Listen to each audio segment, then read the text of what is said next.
Nuk e kom pas luksin me kanë adopt. Mu ka dasht mu që me një pusqeshje, e kom prit nanën kur më thirr edhe mu ka dasht mi dal për para e fort.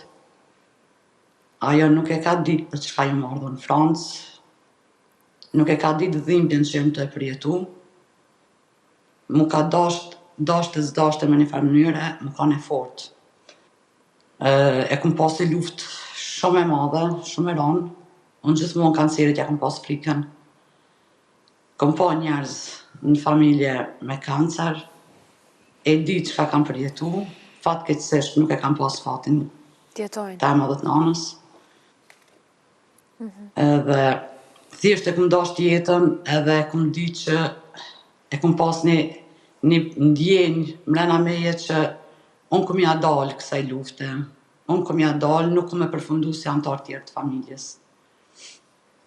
Lina, dy flokët po të rriten dhe do bëhen akoma dhe më të gjatë dhe më të shëndetshëm, por gjatë kohës që nuk e qenë pranë nënës, nga kimioterapit nuk e patur flokë, si komunikoni, si janë mbajtet fshehur, se ti duhet të shtiresh e sigurisht e shumë mirë. Po kam pjesa ma e vështirë për mu,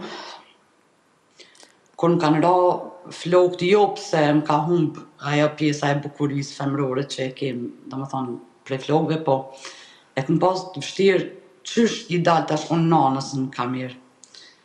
Po para kësaj unë jam pregadit, domethënë me shoqërinë tem që e kam, më kanë gjetë paruke që i përngjajnë shumë flokëve të mia. Jom interesu edhe për pjesën e vetullave, se kam ditë që edhe ato kanë me ra. Dhe ja kom dalë me një farë mënyre, me gjana artificiale, po kur i kom dalë në kamerë, i kom dalë gjithmonë me një mënyrë shumë të mirë, domethënë me vetulla, i kom dalë me flokë, edhe nuk kam mujt me vrejt asnjëherë që unë jam pa flokë. Po, thuhet se zemrën e nënës se gënjen dot. A e manipulove, a dallojnë ndonjëherë që diçka nuk po shkonte mirë te ty, që ti nuk ishe si më përpara? A të ka thënë ndonjëherë ndonjë gjë? Sidomos para se më nis për Francë,